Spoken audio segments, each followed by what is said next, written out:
নমস্কার বন্ধুরা, কনিকাস কিচেনে আপনাদের সবাইকে অনেক অনেক স্বাগত জানাচ্ছি। আজকে আমি আপনাদেরকে সুজি, আলু আর ছানা দিয়ে দারুণ সুস্বাদু একটা জলখাবারের রেসিপি শেয়ার করব, যেটা আপনারা রাত্রিরে ডিনারেও সার্ভ করতে পারেন। এটা আমি রাত্রিরে ডিনারেই খেতে বেশি ভালোবাসি। আর তার সঙ্গে থাকবে ঝাল ঝাল লাল লাল চাটনির রেসিপিও। চলুন তাহলে বানানো শুরু করা যাক।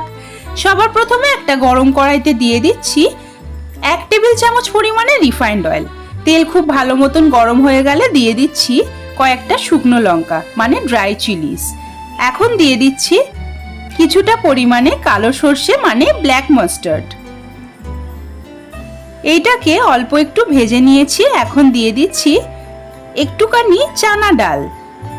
চানা ডাল দেওয়ার পর দিয়ে দিচ্ছি 2 কোয়া রসুন আর অল্প একটু আদা কুচি মানে গার্লিক আর জিঞ্জার। এখন দিয়ে দিচ্ছি কারি লিভস কয়েকটা।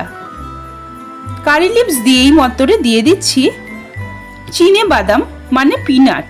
এই চিনে বাদামটা কাঁচা অবস্থায় আমি ভিজিয়ে রেখেছিলাম কিছুক্ষণ, তারপর খোসা ছাড়িয়ে দিয়ে দিয়েছি। এখন একটা গোটা বড় সাইজের পেঁয়াজ বড় বড় করে কেটে নিয়েছিলাম, সেটাও দিয়ে দিয়েছি। দিয়ে ভালো করে নেড়েচেড়ে একটা বড় সাইজের টমেটো কেটে রেখেছিলাম বড় বড় করে, সেটাও দিয়ে ভালো করে নেড়েচেড়ে এটাকে লো ফ্লেমে 5 থেকে 6 মিনিট মতন ভেজে নেব। স্বাদ অনুসারে লবণও এখন দিয়ে দিলাম। এখন দিয়ে দিচ্ছি অল্প একটু তেঁতুল। চাটনিটা আমাদের ঝাল ঝাল টক টক হবে। এই চাটনিটা খেতে আমি খুব ভালোবাসি। এখন নেড়েচেড়ে সমস্ত কিছু মিশিয়ে নিয়ে 5 থেকে 6 মিনিট লো ফ্লেমে এটাকে ভালোভাবে ভেজে নিতে হবে। বেশি কিন্তু ভাজবার কোনোই দরকার নেই, হালকা করে ভাজলেই চাটনিটা বেশি ভালো লাগে। এখন আমাদের ভাজাটা হয়ে গেছে, এটাকে একটা পাত্রের মধ্যে তুলে নিচ্ছি। এটাকে আমি ভালোভাবে ঠান্ডা করে নেব। প্রথমে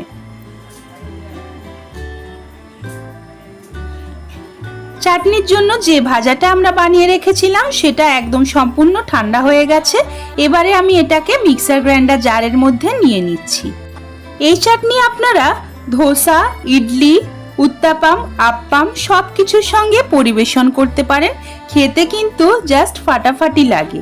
এটা আমার অত্যন্ত প্রিয় চাটনি।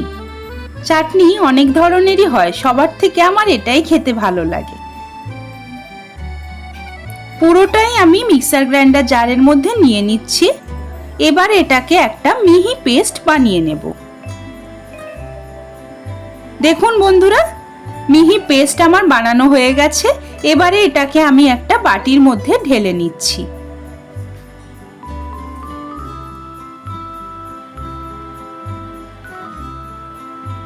সম্পূর্ণটাই আমি বাটির মধ্যে ঢেলে নিচ্ছি। এবারে চাটনিতে দেওয়ার জন্য একটা তড়কা আমরা বানিয়ে নেব। তার জন্য কড়াইতে সবার প্রথমে দিয়ে দিচ্ছি সামান্য কিছুটা রিফাইন্ড অয়েল। রিফাইন্ড অয়েল ভালো করে গরম হয়ে গেলে শুকনো লঙ্কা দিয়ে দিচ্ছি 2টো মানে ড্রাই চিলিস। এখন দিয়ে দিচ্ছি মাস্টার্ড। এখন দিয়ে দিচ্ছি কারি লিভস। এবার তড়কাটাকে হালকা করে একটু ভেজে নিয়ে সম্পূর্ণ তড়কাটাই আমি চাটনির মধ্যে দিয়ে দিচ্ছি।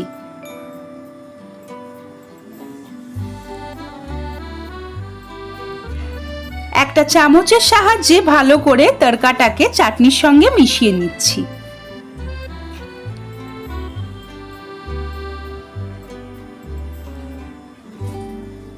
চাটনি আমাদের একদম তৈরি। উপর থেকে গার্নিশিং এর জন্য একটা শুকনো লঙ্কা ভাজা আমি রেখে দিয়েছি। কড়াইতে দিয়ে দিচ্ছি আবারও 1.5 টেবিল চামচ পরিমাণে রিফাইন্ড অয়েল। এবার আমরা ফিলিংটা তৈরি করব আলু আর ছানা দিয়ে। তার জন্য সবার প্রথমে তেল গরম হয়ে গেলে দিয়ে দিচ্ছি মাস্টার্ড আর দিয়ে দিয়েছি আদা কুচি। এখন দিয়ে দিচ্ছি কাঁচা লঙ্কা কুচি। ঝাল আপনারা আপনাদের স্বাদ অনুসারে দেবেন। এরপর দিয়ে দিচ্ছি 1/4 চামচ পরিমাণে অ্যাসাফোয়েটিডা মানে হিং। কারি লিভস দিয়ে দিচ্ছি কয়েকটা, বেশি কিন্তু দেবেন না। একদম ছোট ছোট করে কুচানো পেঁয়াজ দিয়ে দিচ্ছি। এখানে আমি একটা বড় সাইজের পেঁয়াজই কুচিয়ে নিয়েছিলাম। এখন এটাকে আমি মিডিয়াম টু লো ফ্লেমে নেড়ে চেড়ে হালকা করে একটু ভেজে নেব।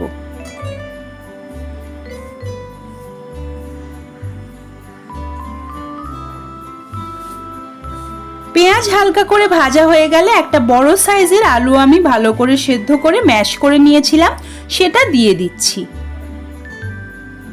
আলুটাকে দিয়েও নেড়ে চেড়ে ভালো করে সমস্ত কিছু একটু মিশিয়ে নিচ্ছি।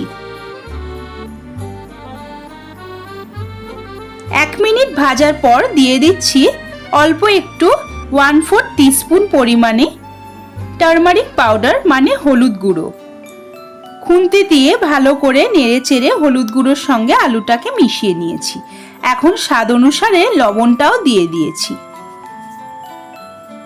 এবারে 1/2 লিটার দুধের আমি ছানা করে রেখেছিলাম, সেটাকেও এর মধ্যে দিয়ে মিনিট 4 সময় ধরে লো টু মিডিয়াম ফ্লেমে ভালো করে একটু ভেজে নিচ্ছি। সবশেষে দিয়ে দিচ্ছি 1 চামচ পরিমাণে চিনি মানে সুগার। এখন ভালো করে আবারও একটু মিশিয়ে নিচ্ছি।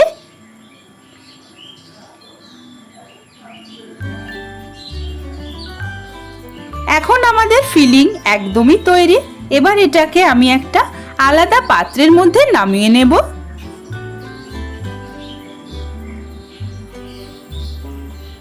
এটা বানানোও কিন্তু খুব সহজ, কোনো ঝুট ঝামেলা নেই, আর খেতে তো বলবেনই না, অসাধারণ লাগে। আমার এটা খুব প্রিয় রেসিপি, আমার মেয়েও এটা খেতে খুব ভালোবাসে।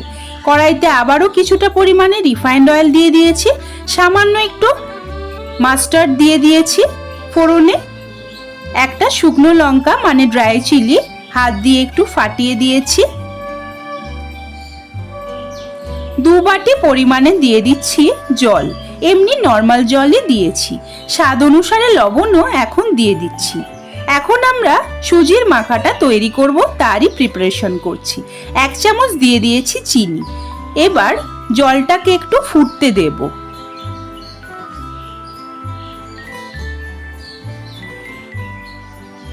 জল এইভাবে ফুটলেই দিয়ে দিচ্ছি 1.5 বাটি পরিমাণে সুজি। আমি আপনাদের আবারও বলে দিচ্ছি, এখানে আমি 1.5 বাটি পরিমাণে সুজি নিয়েছি আর 2 বাটি পরিমাণে জল নিয়েছি। এটাই হচ্ছে পারফেক্ট রেশিও সুজির ডোটা তৈরি করার জন্য।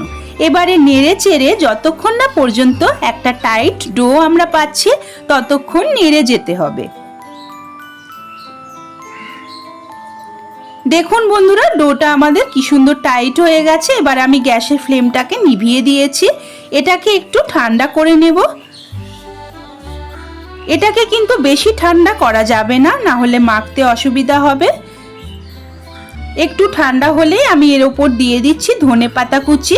ধনেপাতা কুচি দিয়েও 3 থেকে 4 মিনিট সময় ধরে ভালো করে দোলে দোলে সুজির এই ডোটাকে মেখে নিয়েছি। সুজির ডো আমাদের একদম তৈরি।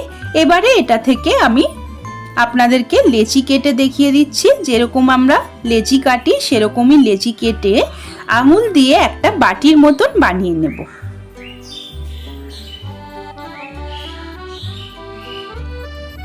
এবার যে পুরটা আমরা বানিয়ে রেখেছিলাম আলু আর ছানা দিয়ে, সেটাকে অল্প একটু দিয়ে হাত দিয়ে আঙুল দিয়ে এরকম একটু চেপে চেপে দিচ্ছি। বেশি পুর কিন্তু দেবেন না, না হলে অসুবিধা হবে এটা বানাতে, ফেটে ফেটে যাবে, দেখতেও ভালো লাগবে না আর খেতেও ভালো লাগবে না, সেটার দিকে খেয়াল রাখতে হবে। এখন আমি হাত দিয়ে ভালো করে চেপে চেপে এগুলোকে গড়ে নেব। পুর যেন বেরিয়ে না যায় সেদিকে খেয়াল রাখতে হবে। বারবার বলছি বন্ধুরা। প্রথমে একটা বাটির মতন বানিয়ে নিচ্ছি। আলু দিয়ে দিচ্ছি, আলুর পুরটা আলু আর ছানার আঙুল দিয়ে একটু চেপে চেপে দিচ্ছি। ওপরটা এবার সিল করে দিচ্ছি। সিল করেও একটু হালকা হাতে চেপে নিলাম। একটা গোলাকার চ্যাপ্টা শেপ দিয়ে দিচ্ছি।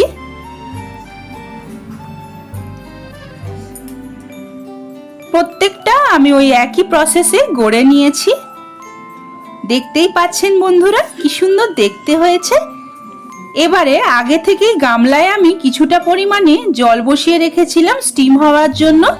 তার উপরে আমি একটা ছিদ্রযুক্ত থালা রেখে দিয়েছিলাম। জলটা হালকা গরম হয়ে গেলেই একটুখানি রিফাইন্ড অয়েল নিয়ে হাত দিয়ে চারিদিকে ভালো করে মাখিয়ে নিচ্ছি, মানে অয়েল গ্রিস করে নিচ্ছি, যাতে এই জলখাবার মানে সুজি আলু স্ন্যাক্সগুলো তুলতে সুবিধা হয়।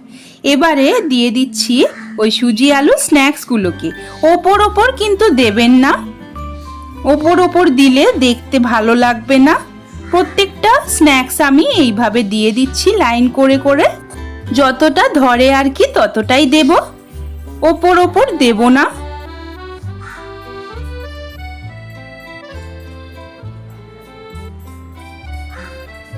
প্রত্যেকটা আমার দেওয়া হয়ে গেছে। এবার এগুলোকে ঢাকা দিয়ে 5 মিনিটের জন্য হাই ফ্লেমে আর 10 মিনিটের জন্য মিডিয়াম টু লো ফ্লেমে স্টিম করে নিয়েছি।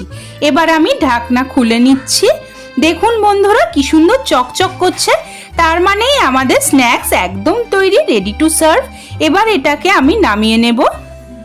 আপনারা চামচ দিয়েও তুলে নিতে পারেন, তবে আমি হাত দিয়ে তুলছি। হাতটাকে প্রথমে জলের মধ্যে একটু ভিজিয়ে নিয়েই তুলে নিচ্ছি। এগুলো যেহেতু খুব গরম, তোলা যাচ্ছিল না, তাই আমি হাতটাকে জলের মধ্যে একটু ভিজিয়ে নিয়েছি।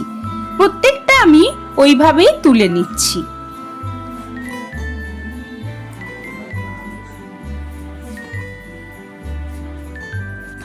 এবার এগুলোকে আমি প্লেটিং করছি। দেখতে দেখুন কি সুন্দর লাগছে, দেখতে যতটা সুন্দর খেতে আরো বেশি সুস্বাদু। ছোট বাচ্চা থেকে বড় সকলেরই এই রেসিপি প্রিয় হতে চলেছে নিঃসন্দেহে। একবার এইভাবে বানিয়ে আপনারা দেখুন আর আমাকে কমেন্ট করে জানান যে আপনাদের কেমন লাগলো। ভালো লাগলে লাইক করবেন, আমার চ্যানেলকে সাবস্ক্রাইব করে আমার পাশে থাকবেন। পাশে থাকা বেল আইকনটিকেও প্রেস করে দেবেন, যাতে চ্যানেলে যখনই আমি নতুন ভিডিও দেব আপনার কাছে সবার আগে পৌঁছে যায়। আজকের মতন এই পর্যন্তই, আবারও হাজির হয়ে যাব নতুন কোনো রান্নার রেসিপি নিয়ে। সেই পর্যন্ত আপনারা সবাই খুব ভালো থাকবেন ও সুস্থ থাকবেন। দেখুন বন্ধুরা কি সুন্দর দেখতে হয়েছে ভিতরটাও।